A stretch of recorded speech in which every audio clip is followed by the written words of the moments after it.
Today, we're here to learn about where research meets the classroom and how researchers and teachers are coming together in collaboration to advance the teaching and learning of Arabic. We have two very insightful guests with us today who have a lot of wisdom to share from the worlds of research, from teaching Arabic language education, and also from the realm of research practitionership. It's a new word for all of us because it's a little bit of a new community, but that's what we're here to learn about today. To be a research practitioner, I think first has to come from joy, and everything should stem from this, because when we see things that work, it tends to spark joy, and this develops a positive feedback loop with the students, because we can all tell when something's not working in the classroom, and we don't always know why. And so research helps inform, I think, not just best practices, but also what I affectionately call worst practices, in ways that when we don't know what's happening, when things are not working out, how can research help inform this? My big mantra is we don't want to create research just to sit in the ivory tower. We want to create research that's actually going to inform practice. And we also want people to hear about what's happening in the reality of a classroom. So it also informs research. We realize there's some key pieces to successful ecosystems for Arabic language programming at the school level. And so we came up with 5 main areas, which have really been the driving piece of our what we're calling our research, QFI's research agenda, that we're then attaching all the work that we're doing. And there were things like teacher pipeline, motivation for schools to include Arabic, the integration of culture, and lastly, this one that everybody will nod, is Arabic as a global language. We're not talking about Arabic in one variety. We're talking about Arabic as it's all Arabic. Fusha, the varieties, all of that, it's all Arabic. But the idea that research is not important, that maybe nobody's reading it, it's almost like teaching Arabic, because our students graduate and we don't know where they go. But you're planting these seeds of hope that eventually will become a tree, and we don't ever get to see the fruit. And research is just like this. So we don't always know who's reading our articles, or we don't know who's using the materials we create, or we don't know how one conversation can maybe spark a whole different change in mindset, and how we can then honor all our students that we have afterwards. Yeah, and in terms of the why for us at QFI, I mean, ultimately, language is a window to the world, and we want to really normalize Arabic. It is a language just like all languages. Unfortunately, I always say Arabic has a PR issue, in that it's the way it's presented and the assumptions people make. And I feel like it is our duty to be ambassadors to a language that is beautiful, that is spoken by lots of people, not just in the Arab world, but all over the world. That come from different backgrounds, that look different. And if this research drives more people to learn Arabic and to speak Arabic and to be able to communicate when they're in Cairo and or connect. Damascus or Baghdad, I think that makes the world ultimately a better place, because it is a language. It's about communication and understanding. Marhaba, and welcome to this episode of the All Things Arabic podcast with me, your host, Ustaza Carine. Today, we're here to learn about where research meets the classroom and how researchers and teachers are coming together in collaboration to advance the teaching and learning of Arabic. We have two very insightful guests with us today who have a lot of wisdom to share from the worlds of research, from teaching Arabic language education, and also from the realm of research practitionership. It's a new word for all of us because it's a little bit of a new community, but that's what we're here to learn about today. So, Heather, can we start with you? Can you tell us, when did you become an Arabic teacher? How did you get into teaching Arabic? And at what point in your teaching career did you start doing research? Sure. So my name is Heather Sweetser. I teach Arabic currently at the University of New Mexico with Dr. Emma Trentman and Abdullah Siraj. And I have been teaching Arabic on and off since 2002, but not full-time until 2012 when I first was at the University of Oregon. And it's a good question, when did I first become a research practitioner? Because this is a new term for me also. So it's not one I've thought about previously. Because in some ways, I think we are all research practitioners if we ever investigate the way that we are teaching and learning a language, or how we inform our practice in life across all skills, not just teaching, I suppose. But really, for me, if we want to term research as publication and sharing with others, it wasn't until I started working with Dr. Emma Trentman at the University of New Mexico who really helped inform me about how to publish, how to do research appropriately, what does IRB mean, these kinds of things that previously I'd heard about but hadn't had a lot of practical skills with. So I'm appreciative of the mentorship and being able to work as a part of a team with people who are not gatekeepers but door openers for others. And so this for me has been a pivotal moment, I can say. Okay, to becoming a full-time research practitioner. Yes. In name and practice. Yes, exactly. Not just thinking about research and helping inform my classroom, but hopefully inform other classrooms as well to sort of pay it forward, because we are all so siloed, it feels sometimes, particularly in the teaching and learning of Arabic, which is a less commonly taught language. If you are the only Arabic teacher in your entire school, or maybe one of 2 or 3, it can feel isolating.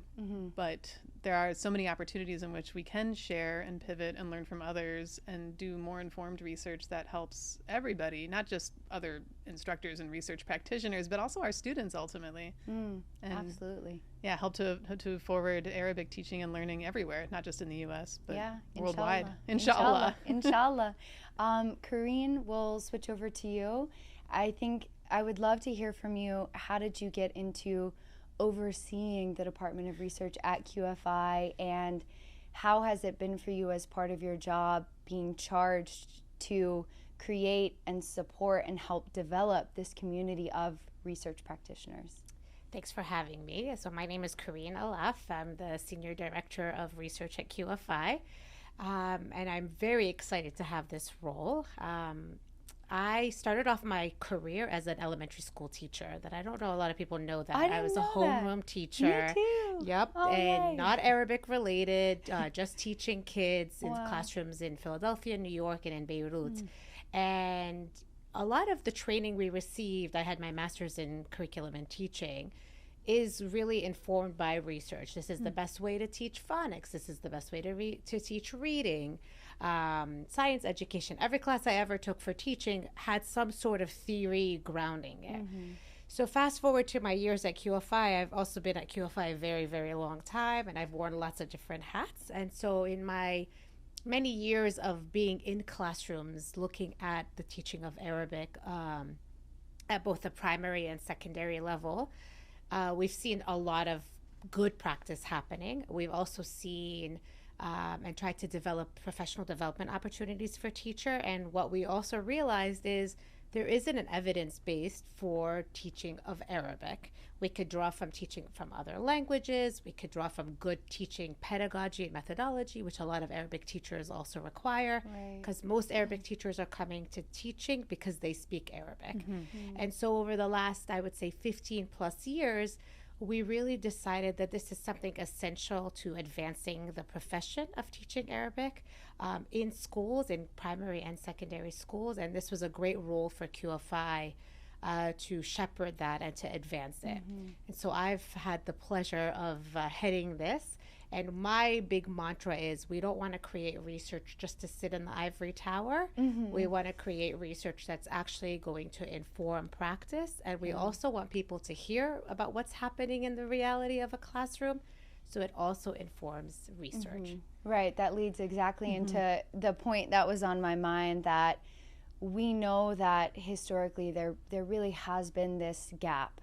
Not just a gap that exists on the academic level of here are the researchers and here are the teachers and they're doing different things in different offices and different buildings, but it has existed, right? You know, someone comes up with an idea that they find interesting to do research on for whatever that reason might be.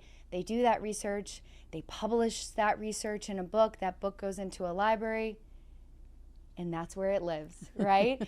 And then on the other hand, we have these wonderful, passionate, teachers doing their best, but there's not necessarily that link. And I think in building this community of teacher practitioners, research practitioners, we're really trying to bridge the gap, right, between what has existed as these two different silos, and now what we know can really truly exist as this vibrant community that is not just impacting the teachers and the researchers themselves, but it's also impacting the student learning experience. So I think probably some of our listeners are wondering, what does it look like and feel like to be a research practitioner? So I'll pass it back over to Heather, because you are one in title and in function. Thanks. What's it like? Give us an idea. So to be a research practitioner, I think first has to come from joy, and everything should stem from this, because when we see things that work, it tends to spark joy, and this develops a positive feedback loop with the students, because we can all tell when something's not working in the classroom, and we don't always know why.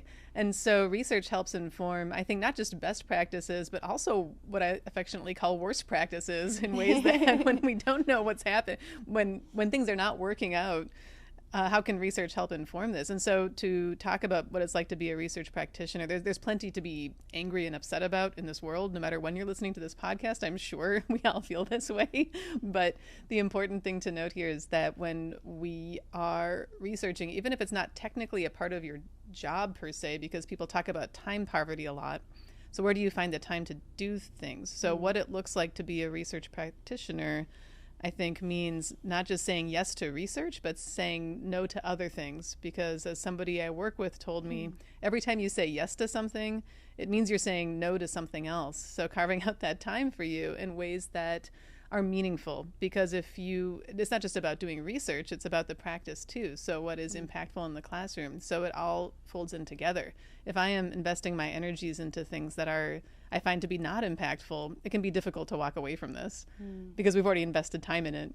And so what it means to be a research practitioner means you have to be organized, I think, to a certain extent, and to be able to create that time and space for yourself to figure out what is important here and what am I doing with my life and why do I want to be in the classroom, remembering why we're in the classroom in the first place. Yeah. Because this can get lost in the flood of whatever might be happening in your life, angry parent emails and an upset student, and you've got some issues perhaps with DEI or the changes in the Department of Education, or everything else in this ball of what may be termed negativity can turn into something actually positive and things that we can control. Right. And one of the things we do have control over is the research that we do and how that informs our classroom, and bouncing these ideas off of somebody else, and somebody else saying this didn't work for me, but this is actually what worked for me. And I realized, oh, this was a worst practice that I was doing in my classroom. Yeah. Maybe I can change that and tweak it a little bit, maybe not throw everything away. Yeah. And then at the end of the day, we have a happier classroom, happier students, happier instructors and teachers and professors, and happier colleagues. Yeah, absolutely. I'm just at the beginning of hopefully my researcher practitioner years, and I'm just starting to now work on a project this upcoming year. And one thing that I think I've already noticed is that research feels like a long game for me. You know, and so just as you mentioned, saying yes to something like joining a team of research practitioners to take on this project, it will take us 6 months to prepare the project. It will take a year to collect data. It might take another 6 months to analyze that data, a following 6 months to develop something based off of that, and then we're implementing it for a couple of years. And then we're looking at how the implementation went. So for me, it actually feels like as someone who's a full-time educator, it's a very grounding community to become a part of, because sometimes I think you can focus your efforts on just trying to change things in the moment, and that might feel very gratifying in the moment, right? Like your students were supposed to have a quiz, but they didn't look prepared. So you said, okay, guys, we're going to move the quiz to tomorrow. And they're like, and everyone's relieved. But also, like, that's just a momentary fix. And I think all of us, whether or not we're educators or supporting the educational process for teaching and learning Arabic, we all really care that this works. We care about the future of Arabic language education. And for that, we need to be invested in long-term goals, in my opinion. And so that's where I think it's really exciting as an educator to put on your researcher hat and say, okay, I'm not just making things better for my classroom in this moment, but for all the other classrooms on the long term. Yes, I'm so glad you mentioned the time period, because there have been times for me when I've mentioned to my colleague, can't we just rest on our laurels this year and do what we did last year? And she says, absolutely not, because it didn't work. A lot of it did, but here's a tweak we can make, or here's maybe more of a major one. But this is part of the issue with research, is that we want to produce something. I shouldn't say we. I want to produce something instantly perfect and gold standard, and it is a best practice, and there is nothing wrong with this. And of course, we all know we're human beings, and that impossible standard can never be reached. And so sometimes this becomes a barrier to research because we feel like we'll never be good enough, or it's not working, I'm going to throw it all away and never do it again. And no, you really do have to play the long game and see what's working and what isn't, and then make those incremental tweaks sometimes, and then figure out from there what's going on, and then do more research and realize, is this really working or not? And it's, again, a positive feedback cycle, and we can look at it as a very positive thing because we are constantly getting better and constantly improving, and not looking at it as every year it's more work. And it never ends. Nor should it, because again, we're all getting better, and our students are different every year as well, and they've had different experiences than the students of 5 years ago, and so on and so forth. So it's a wonderful thing, actually, to play this long game. It's interesting, Heather, to hear you also talk, because I think there's always an assumption too that it's research-informed practice, and the other piece of it is the practice-informed research. And I don't want to take credit for this. This was brought up by Dr. Robert Warr from the University of Oxford at the July 2025 research forum that QFI hosted. And when he said that, I was like, this is it. It's both of those things, because we often think of research only informing, like we want the research to inform what we're doing in the classroom. But that relationship between research and practice is really nuanced and complex. And as we all know, classrooms vary. Even as a teacher, every year, maybe every day, my classroom looks a little bit different.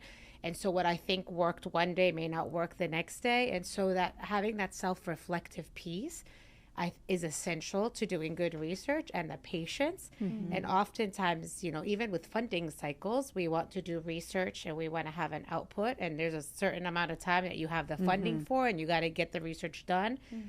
And to be frank, to do good research, we need more flexibility, we need awareness, we need to understand the nuances of a research practitioner, what that actually looks like, to be able to have outcomes that are positively impacting the teaching and positively impacting students' learning, which is what it's all about ultimately. They're actually landing.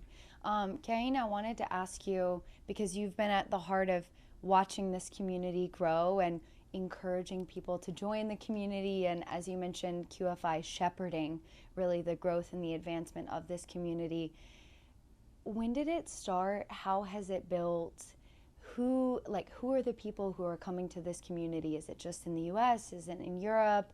Where are you seeing things happening? And what do successful collaborations look like? What are some of the ingredients that make that successful recipe to a team? Because most of the time it's a team, right, of researchers and practitioners and research practitioners all coming together. Yeah, so there's a few pieces to this answer. So the first one is based on what we saw as practice happening in classrooms. So programming, simply, we've not really thought of research just yet. We realized there's some key pieces to successful ecosystems for Arabic language programming at the school level. And so we came up with 5 main areas, which have really been the driving piece of what we're calling our research, QFI's research agenda, that we're then attaching all the work that we're doing. And there were things like teacher pipeline, so thinking about teacher certification, teacher professional development, students and the student experience, proficiency testing of students, motivating kids to take Arabic, what are they going to do with Arabic, why Arabic, motivation for schools to include Arabic, because that's not an immediate choice. When someone wants to open up a language program at their school, they're not going to go, oh, let's do Arabic. The integration of culture. We found that obviously, if you think about, I took French in high school. My favorite memory is the marché aux puces and all the things that come with that. And that's a very cultural piece about going to France and participating in the flea market in France. And when you go and you visit Arabic classrooms, that cultural component is not always there, actually. And if it is there, it could be very stereotypical. Right. And so we realized that this is an area that needed a little bit more investigation. And lastly, this one that everybody will nod, is Arabic as a global language. We're not talking about Arabic in one variety. We're talking about Arabic as it's all Arabic. Fusha, the varieties, all of that, it's all Arabic. Right. So having identified those 5 areas, in 2017, we actually launched our first call for research proposals. And what we got back and we sent out for review, we were like, we're not there yet. We're not ready. The field is not there. And so we decided to not fund. And we actually took on a separate research project with the Washington University in St. Louis, the SELAMA, the Study on Adolescent Lives After Migration to America. Right. And that came about really because there was a big influx of Arabic-speaking students in U.S. public schools. And schools were identifying their needs to be quite different from other immigrant populations. And so they came to us because they know us to be the Arabic-speaking piece, You're invested in the community of Arabic speakers, native and non-native and heritage. Exactly. So they asked us, we're really curious about their needs. And so we partnered with the university to partake in this research. And that was really our first delve into that research. But we then realized quickly there's a lot of need and there's a lot of desire to do more. So really in terms of the teaching of Arabic specifically, some findings from Salama has informed the importance of preserving mother tongue to be able to learn a second language. And that's really looking at these Arabic-speaking adolescent kids coming into school systems. Biliteracy. Right. And then what we also realized, and this really came about in 2022, we presented at our first conferences as QFI based on our experiences, like I said, the programming experiences. And then we were invited to write a chapter based on one of our presentations. And then we realized, you know what, we have a wealth of experience. We have identified a need for this space in that we need more research out there. And we also don't know what we don't know. And we need this information to also help us program. And thus, that's why we've launched the department. And that's how we've really kind of decided to partake in that. And now I'm really happy to say, since 2022, now into 2025, we've also launched the Research to Practice Travel Grant. And there's a lot more interest in people presenting on their research that's targeting primary and secondary school learning of Arabic and going to conferences. And so now we're inserting this space of teaching Arabic at the school level at conferences that are more academic and at higher education institutions like Cambridge University and University of Oxford and other places. So it's been a nice trajectory, and I feel like the need is there and the demand will increase as well as we build the capacity. And we also help kind of with the challenges to doing research, which you spoke about a little bit earlier, Heather. Yeah, so on that note of challenges to doing research, or, if you're a practitioner dipping your toes into, the realm of research, I was formerly on the K-12 level, but now I'm on the university level.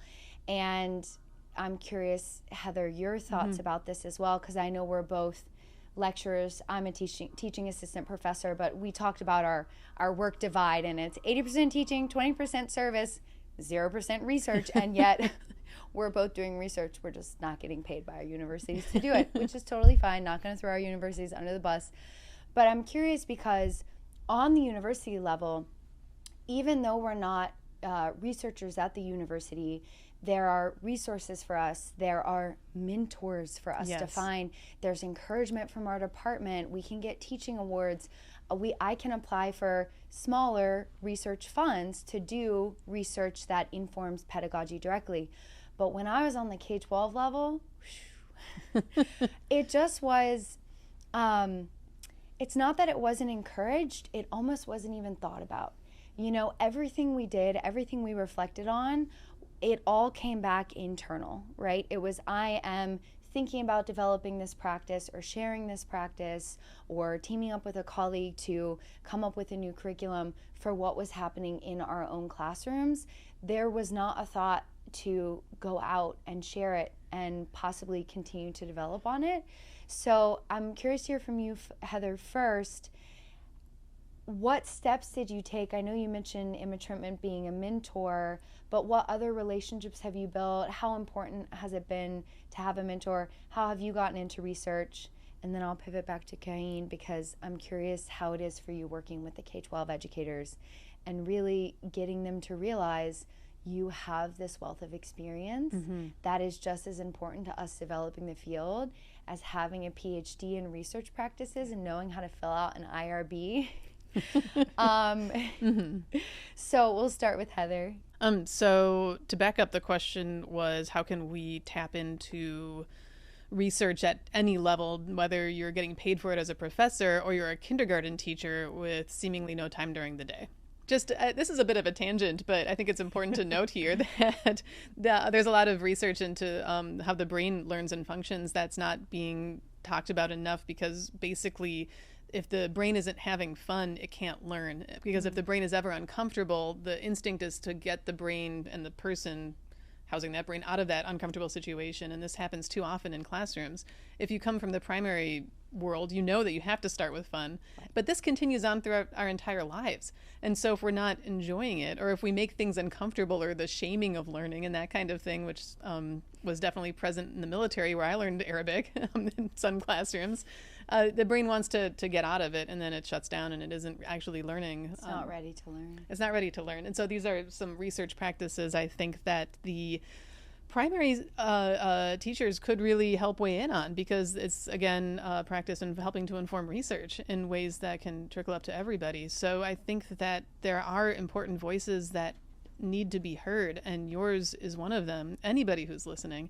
And then how do you do it? I think collaboration really, truly is the key, because we did start a website, wecanlearnarabic.com, and this is not an endeavor that could have been done, I think, by one person.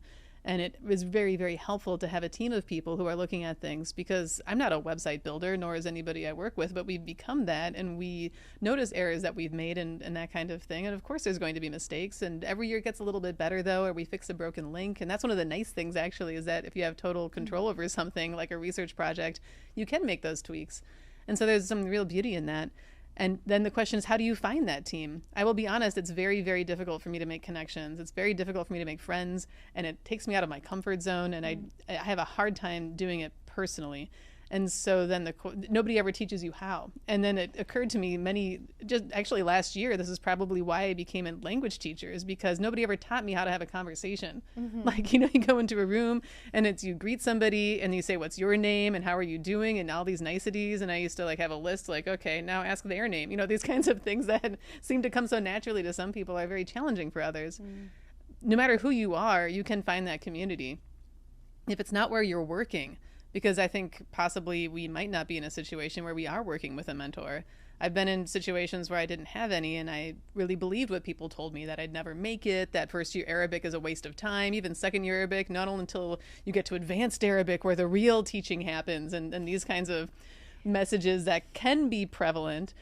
I'm here to say no, that is not true. Actually, first year can be the most difficult, because that's where you have to instill that passion and love for learning. And I wouldn't have thought that, because I thought I was alone in thinking this. But then I found out there are whole groups of other people who are also thinking about this, whether it's the Arabic Teaching Councils, QFI, helping to connect people across the nation and the world with other people. You have your state organizations, ACTFL, the regional organizations. And it is possible to get connected, even if you don't have the money to go to some of these larger conferences. I guarantee you there's a state organization. And even if you're the only Arabic teacher, your Spanish teacher is probably having the same issues, or French teacher, whomever you're working with at your school. Or if you are the only language in your school and you're the only language teacher, which can happen at some charter schools, there's a school down the street you can connect with.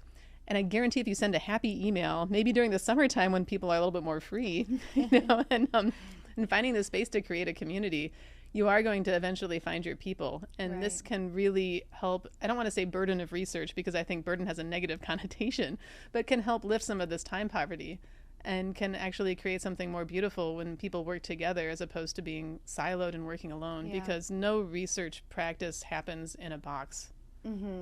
Yeah, the research team that I'm joining on this forthcoming project, one thing we talked about at the very beginning was where is everyone's expertise?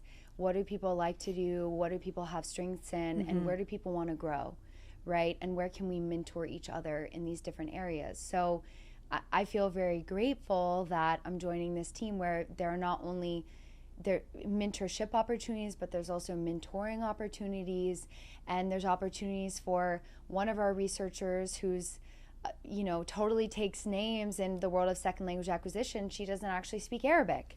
So she has said to all of us, I'm so looking forward to learning more about Arabic, alongside of this team, and vice versa. I have a master's in teaching Arabic as a second language, but don't, have a PhD in second language acquisition, but there's 2 people on the team that do. So I'm really looking forward to growing in that regard as well. I think it truly does take a community, especially when we're all suffering from time poverty. So if we can ease the burden and share the burden across us. I do want to hear from, did you want to add one quick thing? I love what you just said based on your strength. Point being is I was a part of a group that we all had to take a strengths-based assessment. And what are your strengths, and strengths-based leadership. And because I really have been taught to focus on all my weaknesses as long as I've been alive, I guess. And so, I mean, I don't think this was a conscious thing, like Heather will talk about all your problems today, or that kind of an idea. But, we want to focus on our weaknesses so that we bring them up. But really, perhaps we should focus on what we're strong at so that we can bring these strengths to the community. And this really changed the way that I think. And also talking to Dr. Trentman, too, because she mentioned that she didn't like to do the repetitive work of color coding. And I said, I love doing that, actually, because I can listen to music and, do these kinds of things. And she said, why have we not talked about this before? Why don't we build on each other's strengths and help to create something so that none of us have to do the things that we don't actually like to do, whether it's with research or teaching or everybody else. Strengths-based research, learning, teaching. Yeah, I think that speaks to collaboration and the importance of collaboration. And that's something we really have learned a lot from our multi-year study with Washington University in St. Louis. And they actually just published, like fresh off the press, a really nice article about what made the research successful. And in that article, there's 3 principles that they speak about. And one is building engagement and trust from day one. And this is a lot of what we're talking about also, right? It's that this research entity comes into a school and wants to conduct research. Well, that's not going to happen very easily. Like we've mentioned, the IRB, permissions, these are kids. If you're thinking about Arabic speaking populations or refugees or immigrants, it's a whole other kind of area. So there has to be the trust building. They have to know who you are. And I think with QFI and with the Salama study, the schools already knew us because of our work on Arabic language programming. And right there was a level of trust to begin with. And then that the researchers took the time to also build more trust with the school community. The second one is the balancing of rigor and adaptability. We want research to always have these high standards. We want it to be ready for a peer-reviewed article. But when you're working with human subjects, you have to have adaptability, right? Also, depending on their age. Exactly. These are, anyone who's been in any classroom knows that you have to be adaptable, and you're working with a school community and lots of different humans. You have to be adaptable, but you also want to maintain that rigor that's going to make it an acceptable kind of research piece.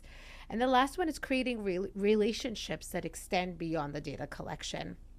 And this one I love because this is the essence of the Salama project, and it's the essence of what we're trying to accomplish at QFI. Is it's not just about collecting data and writing up the research, it's giving back to the community. And this really goes back to the main premise and one of the biggest pillars of ethics on research on human subjects is that you want to avoid doing harm and you want to maximize potential benefits of research. Ultimately, that's why you do the research. And so I think we lose sight of that sometimes when we are in the academic ivory tower just trying to get these peer-reviewed articles out. Phonetics, linguistics, we're like exactly in the weeds. In the weeds. And we need to kind of look up and remember it's about furthering the cause. It's furthering the best practices of teaching Arabic. And it needs positive collaborations, and it needs patience, and it needs relationship building, and it needs time. So I think those are really important pieces to think about in this conversation. Absolutely. I think about when I was teaching on the elementary school level, but even now,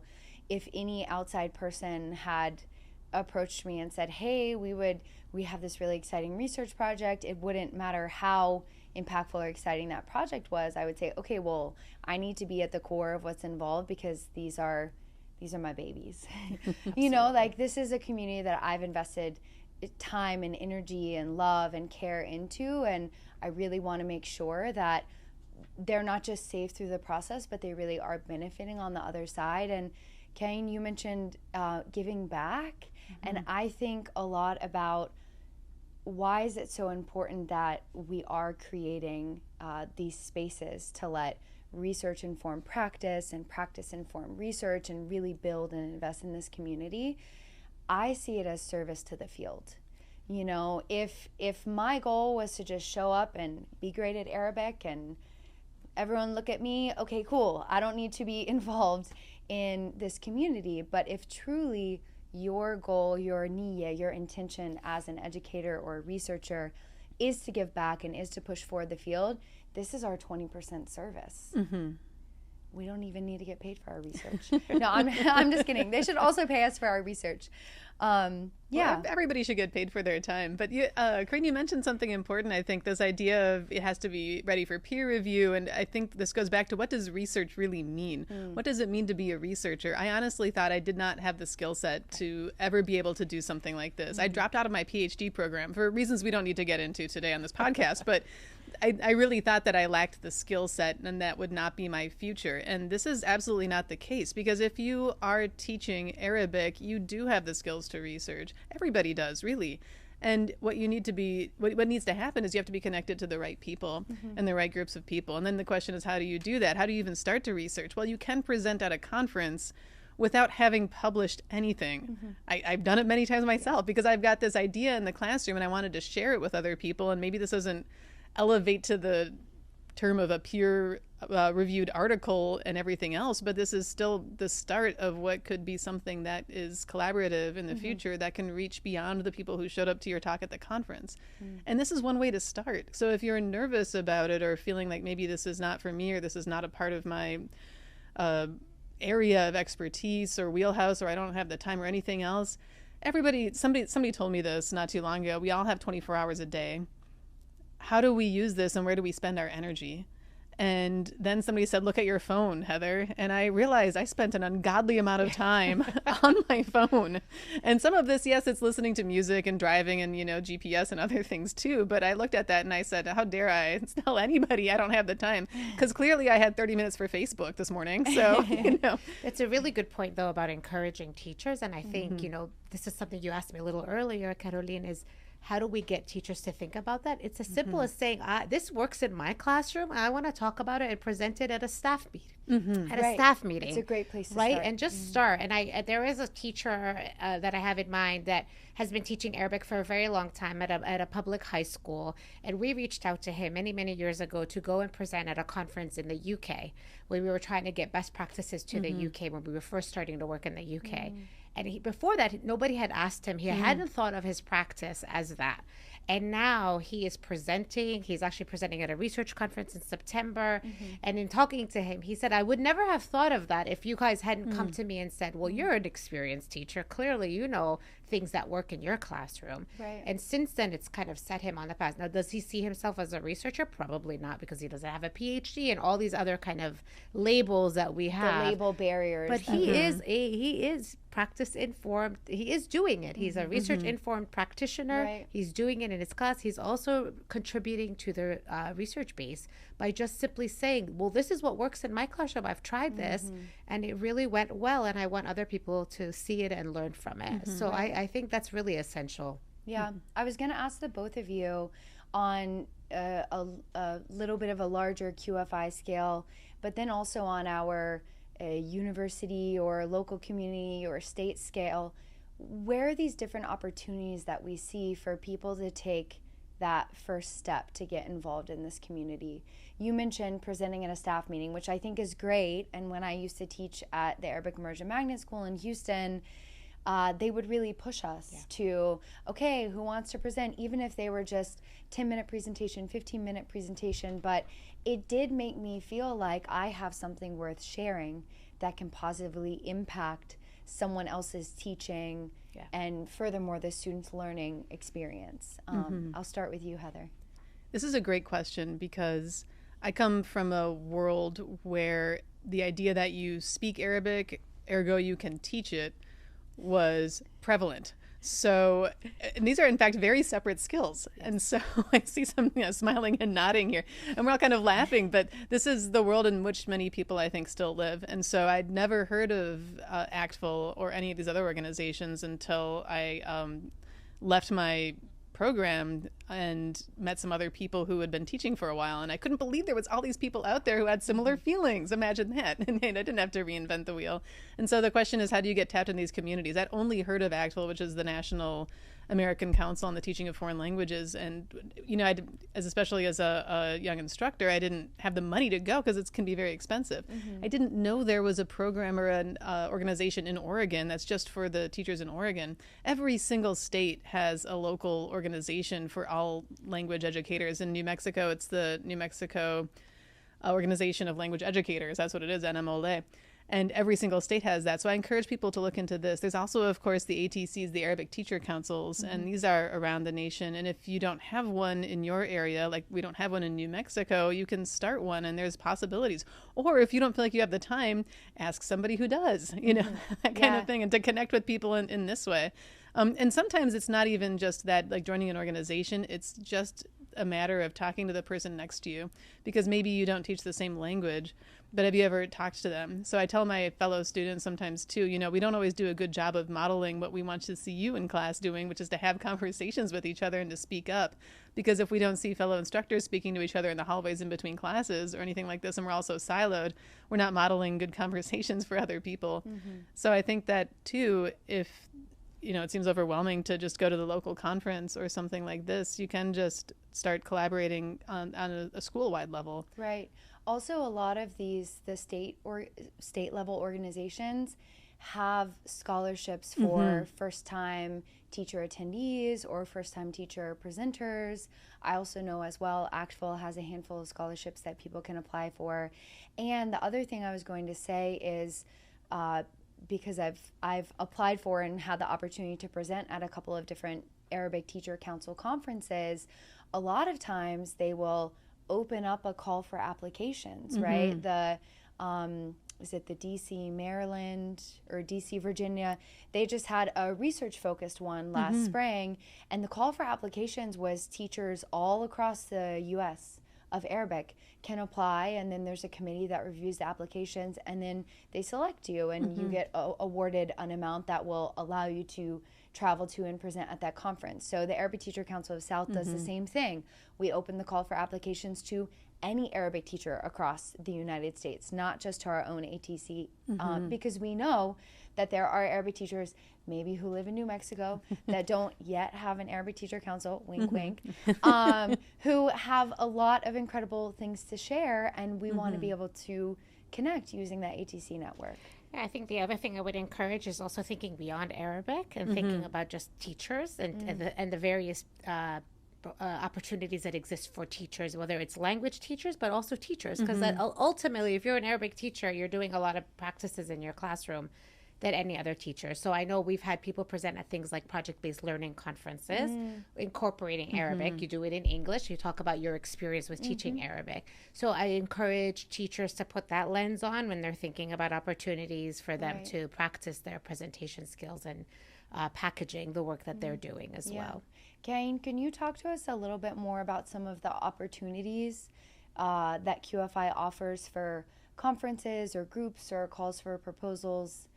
Yeah, absolutely. So I had mentioned earlier the Research to Practice Travel Grant as a great opportunity to encourage teachers and researchers who are working in the space of teaching Arabic at the school level to apply for travel funding to go and present their work at conferences.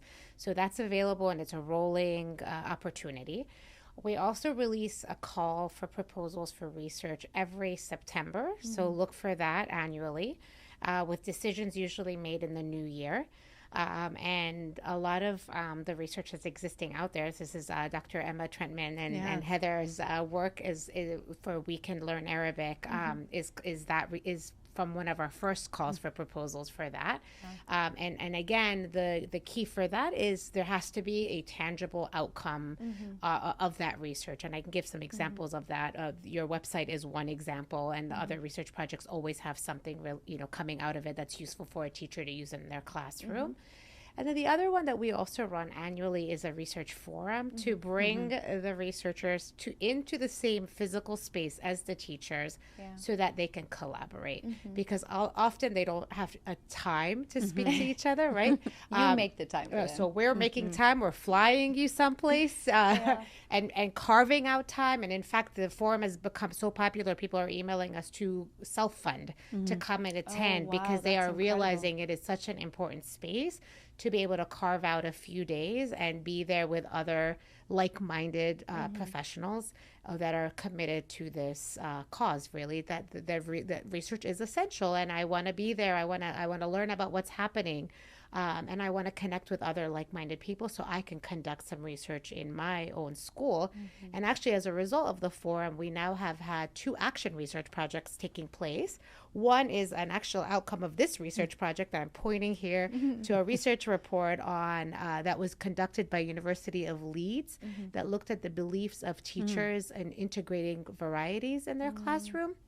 Is this the all Arabic, all perfect, all beautiful? Exactly. Oh, yay. I was telling Heather earlier that I just said that to my students in the first week of class because we have a lot of students come in who bring in different heritage and dialects with them, but they come in with this belief that I don't speak the right Arabic or I speak Arabic, but it's not the Arabic I'm going to learn. And I flip the script on them. I say, all Arabic, all correct, all perfect, all beautiful. And they're like, wait, she wants me to speak in Iraqi here? And I'm like, yes, please. Ahlan wa sahlan. So that's great. That's so good continue. to hear. Yeah, no, this is great. And they are running an action research project in the fall where they're testing, a teacher is testing the use of this kind of philosophy in one of her classes and then running the other class just as is in preparation for the GCSE. So it's a UK specific context. Okay. And they're going to do a pre and post similar mock test for the GCSE before and then a mock test for the GCSE after a 12-week intervention of this to kind of see an experimental group and a control group. What happened? And this really came out of the first research forum where this research was released, and we were really talking a lot about action research. There's another project also happening at the University of Pavia in Italy, so we're going various geographic contexts here, where they're testing a booklet on teaching alphabet to a variety of learners ages 10 and 11. Kids from different backgrounds. So they have a few kids who are complete Italian native kids and then other ones who have some sort of heritage background, and testing this booklet of teaching the Arabic alphabet to see how can this be useful for various types of learners, adapting the booklet as a result of the findings, and then having this booklet available to other programs in Italy that are starting to teach Arabic at their schools. And these are the types of projects we love to see because it really is this research practitioner coming to life. It's using the research to drive practice, but also practice is driving the research, which is kind of what we want to be seeing. Absolutely. And the other note that I will make is that everything that does come out of these projects is an open source. So if you're an educator and you're listening, you know that means there's no paywall. 100%. Which for me is the ultimate representation of this is service to the community, right? I've gotten this opportunity to be funded and supported to do this research, and the product of this research that I'm required to have will just be there to serve the community. Yeah, and this also is remind me of another thing that we've supported that I do want to also speak about, and it's a database of all the research articles that exist on teaching Arabic. But the big issue is many of them are behind paywalls. And so when we're conducting this work to create this big database like that is a literature review database, essentially. It is, yep. And it's a massive Excel sheet with hundreds of articles that are now tagged based on themes. Wow. So rather than, doing a Google Scholar search or an ERIC search, you could use this database when you're looking at information for teaching Arabic as a second language. That's a game changer. But unfortunately, much of of the articles are behind paywalls. And so there is Oasis that has summaries, but there's not much of the Arabic specific articles that have Oasis summaries. Right. And so we are encouraging people to write Oasis summaries and have those, because those are then freely available. And they're essentially like a so what does this really mean? So that people could still get the fruits, and the gist of the research, so they can then apply it in their classroom. But we also we conducted the database in the research towards the database in 2023, and it's not, I didn't do it. It was also from the University of Oxford, and they could Ana Maria Ramazadeh, she did it in 2023, and then we updated it in 2025 by Dr. Emily Zuniga, and there's been a lot of increase in how much research people are doing, especially on experimental research methods. The sample sizes are increasing. The big thing we're still finding is people don't identify what Arabic variety they're talking about, which will be interesting to also know when they say Arabic, like what does it actually mean? Because often it is Fusha, and we want to learn about this idea of Arabic. All Arabic is beautiful, but we need to understand really what's happening in those classrooms. And the other gap that continues, there's two others. One is there's not much on primary age learners, and we probably can imagine why, IRB and permissions alone. It's a nightmare. And then the second one is most is US based, and so we really want to encourage more research being done outside of the US. So that's something I just wanted to make sure I spoke about, because it's an essential way. And I think this idea of things behind a paywall is a restriction, but there are ways to bring them from behind the paywall and give access to teachers and those who are doing the good work in their classrooms. And I do think the more this community grows, the more people are going to be committed to producing research that can be used in the classroom, that is available to the teachers, right? Because if that is the goal of your research, that this can inform practice, why would you be leaving it behind a paywall, right? It's sort of nonsensical to their goal. I did want to ask you all a final question, and this is a little bit of a call to action for our listeners today. Why is this work so important? Why is it important that we have this community of research practitioners, and that we give our time as educators or as administrators or as researchers, whatever role we wear in the community? Why is this important to engage in now? This is a great question. What is the point of all of this, and man's search for meaning in their lives and that kind of thing? And I know that's not really your question, but it is really related for me. But the idea that research is not important, that maybe nobody's reading it, it's almost like teaching Arabic, because our students graduate and we don't know where they go. But you're planting these seeds of hope that eventually will become a tree, and we don't ever get to see the fruits normally. They say that that's why teaching is the most optimistic job out there, because we rarely, I should say, get to see what happens to these wonderful people we've had the opportunity to have in our classroom all year, and you really get to know them as language instructors. But it's an act of optimism and hope to teach, and research is just like this. So we don't always know who's reading our articles, or we don't know who's using the materials we create, or we don't know how one conversation can maybe spark a whole different change in mindset, and how we can then honor all our students that we have afterwards. So this is why I think it is really very, very important, because we do impact people as teachers, and our moods affect them, and the way that we communicate about the world, and the way that we honor people no matter where they come from or what their first language is or how they speak and interact with Arabic. It's how you're communicating with people. And since communication is in such short supply right now worldwide, teaching this kind of value cannot be underestimated. It's imperative. It is imperative, and it is so important. And so I think that for anybody who's listening who maybe feels down in the doldrums, who maybe has had a tough day or a tough start to the school semester, a tough end, or whenever you're listening to it, because it's easy to remember the negative things, these positive things that happen are happening in your classroom, and they are happening with your research, and they are happening elsewhere too. And so you are having an impact, and that impact can continue if you engage with your communities. Yeah, and in terms of the why for us at QFI, I mean, ultimately, language is a window to the world, and we want to really normalize Arabic. It is a language just like all languages. Unfortunately, I always say Arabic has a PR issue, in that it's the way it's presented and the assumptions people make. And I feel like it is our duty to be ambassadors to a language that is beautiful, that is spoken by lots of people, not just in the Arab world, but all over the world. that come from different backgrounds, that look different.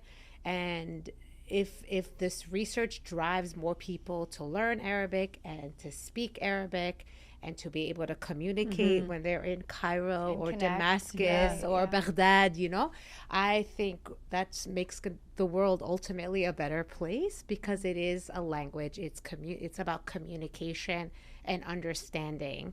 And that's, for me, that's the bigger impact that we want to be able to see, is really kind of normalizing, mainstreaming it. More people that look like you speak it, therefore it makes it okay. That's amazing. Thank you all so much. This conversation was so insightful. I learned a lot more about research. I'm so glad that we're all part of this community, and hopefully by listening to this podcast, more educators and more researchers will take up the call to come be part of this community together. Yes, welcome everybody. Yeah. We need you. Ahlan wa sahlan. Ahlan, ahlan. Thanks for having us. Of course, thank you all. Thank you.